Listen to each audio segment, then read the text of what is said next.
Hey guys, welcome back to the channel. Today we'll be talking about news surrounding developments to the US's CBDC and how Quant could potentially be utilised in fedcoin.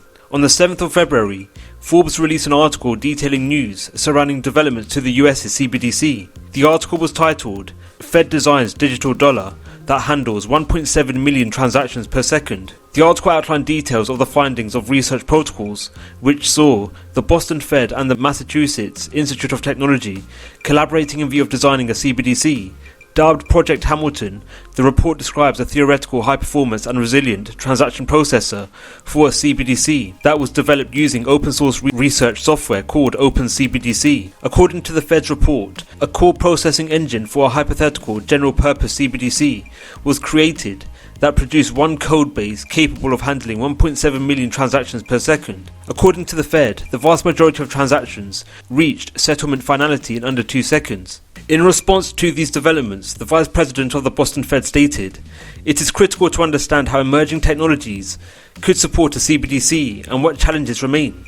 This collaboration between MIT and our technologists has created a scalable CBDC research model that allows us to learn more about these technologies and the choices that should be considered when designing a CBDC. The collaboration between MIT and the Boston branch of the Federal Reserve coincides with both bodies actively working and conversing with Quant Network with developments, namely developments surrounding CBDC initiatives. In a paper published in conjunction with Quant Network and MIT titled CBDC, the Challenges and a Solution, the paper went into detail in regards to the potential benefits which may arise through the incorporation of a national CBDC.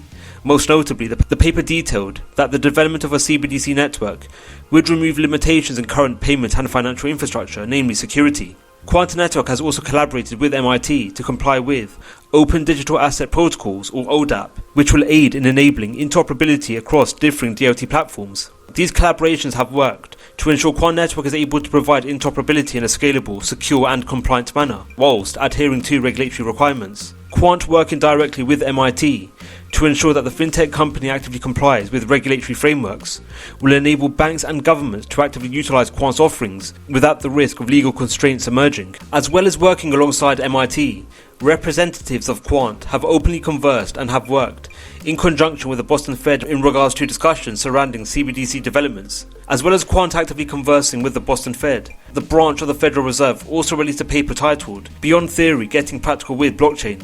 Boston Fed learns by doing with blockchain technology. The paper outlined the intricacies surrounding CBDC developments and also highlighted details in regards to limitations associated with current blockchain infrastructure, whereby the lack of interoperability between blockchains can be a limiting factor for the mainstream use of blockchain technology. The paper emphasized the importance of ensuring the ability to scale, manage privacy, and support interoperability with both new and legacy systems will be critical to its adoption for financial services.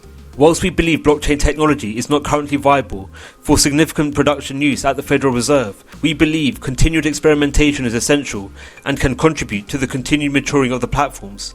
With the highlighted extract from the Boston Fed's paper, coupled with the Quant team openly conversing with the Boston Fed, such meetings and discussions may have been in view of facilitating interoperability measures, which in turn will act as a means of overcoming limitations associated with cross-CBDC DLT platform interactions. With MIT and the Boston Fed actively working in conjunction to develop a theoretical US CBDC, the development and introduction of a US CBDC is edging ever closer. This fact will be further facilitated by Quant's overledger offering, acting as a means of facilitating cross-CBDC interoperability, which in turn will induce improvements in cross-border CBDC payment actions. This factor may be further compounded following the quotes from the Boston Fed, whereby the Boston Fed chair stated, "It is critical to understand how emerging technologies could support a CBDC and what challenges remain." With Quant offering the only technological innovation to support cross-CBDC interoperability parameters in overledger, Quant could become a linchpin in the future of payment protocols associated with CBDCs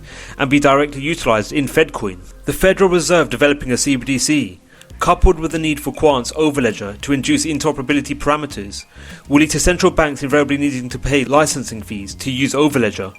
The following clip from Quant CEO Gilbert Verdian indicates how central banks will need to pay licensing fees to use overledger. Alexei, he asks, does this mean a central bank that will use the overledger will pay in QNT? Is it a joke? That's a good question. So thank you for the question, Alexei. So what we're doing is providing the rails, the network infrastructure to be able to transact.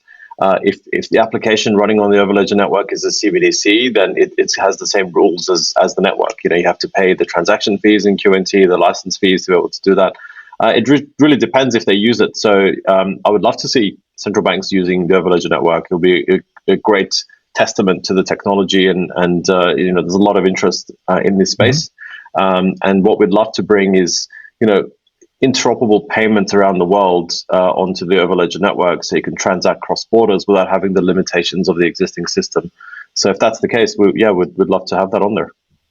Okay. The potential utility of Quant's offerings, namely overledger by central banks, namely the Federal Reserve, will lead to synonymous increases in the purchasing of QNT to gain access to the offering. Central banks purchasing licensing fees to access Quant network may induce the economic principle of Gresham's law. Gresham's law is a monetary principle stating that bad money drives that good. For example, if there are two forms of commodity money in circulation, which are accepted by law as having similar face value, the more valuable commodity will gradually disappear from circulation. The realization of Gresham's law may be observed in the case of Quant, whereby with central banks potentially purchasing QNT to gain access to Quant network, QNT tokens will become more scarce on the open market, and thus leading to the gradual disappearance of QNT from circulation. The realization of Gresham's law may be observed in the case of Quant, whereby with central banks potentially purchasing QNT to gain access to Quant network, QNT tokens will become more scarce on the open market, and thus leading to the gradual disappearance of QNT from circulation. With CBDC developments growing across the world, and with the Federal Reserve in the process of designing a US CBDC, the likes of Quant may see increases in its utility, and in turn, a synonymous increase in QNT price may be observed. What are your thoughts on Quant? Do you think the Federal Reserve will use Quant? Let us know your views in the comments below. Become a Crypto Clan member by joining us on Telegram and Twitter, where we talk all things crypto. Thank you for watching the video. We hope you enjoyed it. Don't forget to like, subscribe and click on the notification bell. Let us know your views in the comments below. Thank you for watching, and we'll see you in the next video.